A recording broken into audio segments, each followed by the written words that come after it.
Welcome to the game of the rhinos. As we seemingly enter a 21st century Cold War between the US and China, businesses and investors are rebalancing their approach to Asia. In the era of Xi Jinping, you can think of US-China relations in Shakespearean terms. First, the prelude to this drama is the U.S. working to incorporate China into the rules-based international system. This occurred under both President Bush and President Obama, evidenced by the multiple strategic dialogues that took place between the leaders and between cabinet members and members of the Politburo in China, with a focus on economics, trade, investment, and in other strategic areas of cooperation. This era has since come to an end, and in Act One of our play, we see a Chinese style of modernization of their economy, of a wolf warrior diplomacy when it comes to dealing with foreign countries. You could really take this back almost 2009, maybe even a little bit earlier, but 2009, when China started its path of indigenous innovation, where it was going to build the national champions in high-tech areas. Shortly thereafter, Xi becomes party secretary for his first term. There you saw China start its re-education efforts, as it calls them, in Xinjiang. From an economic perspective, they put forth their Made in China 2025 policy in 2015. And this was how they were going to use industrial policy to be the leaders, the global leaders, when it came to the key 21st century sectors, from artificial intelligence, electric vehicles, sustainable agriculture, the like. Yet the state subsidies weren't enough. So you also saw China really ramp up forced technology transfers from companies that were investing in doing business into China to their Chinese partners or even competitors. You saw cyber theft of commercial proprietary information, and an increasing amount of intellectual property right violations. All of this feeding into that goal of dominating those 21st century sectors. At the same time, from a foreign policy perspective, you saw China militarize the South China Sea, and then in terms of the Greater China region, you had Hong Kong pass its national security law. So all this is going on in Act One within China. Within the United States, in Act Two, as a reaction thereto, you see a shift from accommodating China to confronting China.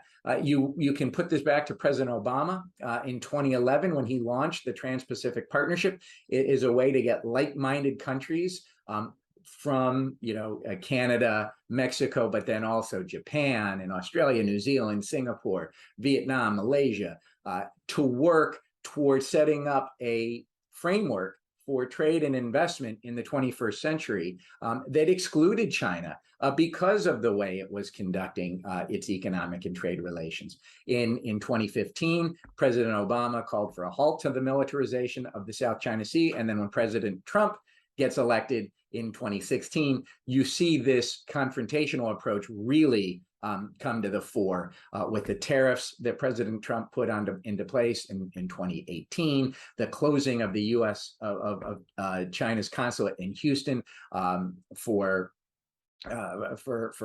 conducting intelligence operations in the United States. The Congress passes the Uyghur Forced Labor Protection Act, signed by President Biden, which is a pushback on what the U.S. calls a genocide occurring within China. And then the U.S. sanctions over Hong Kong for what they saw as a violation of human rights, and certainly the spirit of China's commitments when it came to the one country, two systems between Hong Kong and China. And that is now where we find ourselves, is getting ready for Act Three. And we really need to buckle up for Act Three, because this is where the climax is going to take place. So as the curtain rises on a changed world in Act Three, we see China making their intentions extremely clear. They are going to break new ground when it comes to the international order. This international order is going to be with Chinese characteristics. China says when the existing international order was and the rules were written, we weren't at the table. We deserve to be, should be, must be at the table now, and we are going to have a much different approach when it comes to the international rules-based order and where we see our role in it. The United States is taking a different approach as well. It is not the approach of President Bush and where President Obama started, and it's taking that trajectory under Donald Trump and making it even more so.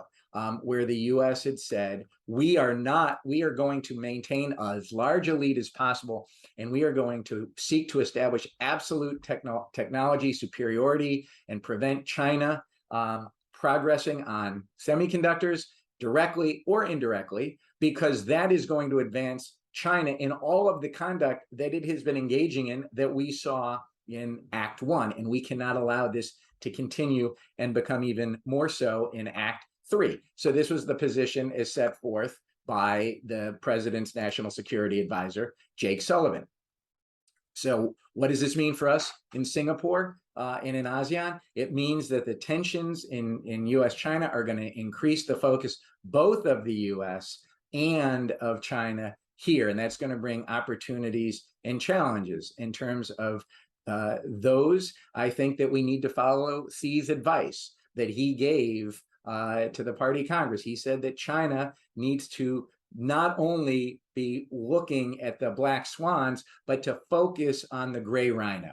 And the gray rhinos are going to be very apparent because there are strategic opportunities, risks, and challenges that we are facing. What's the difference between a black swan and a gray rhino? A black swan only appears in hindsight. It's something that you can't prepare for.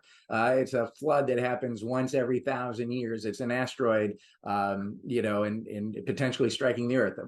Not anything you should be worrying about. The gray rhino, these are in your face.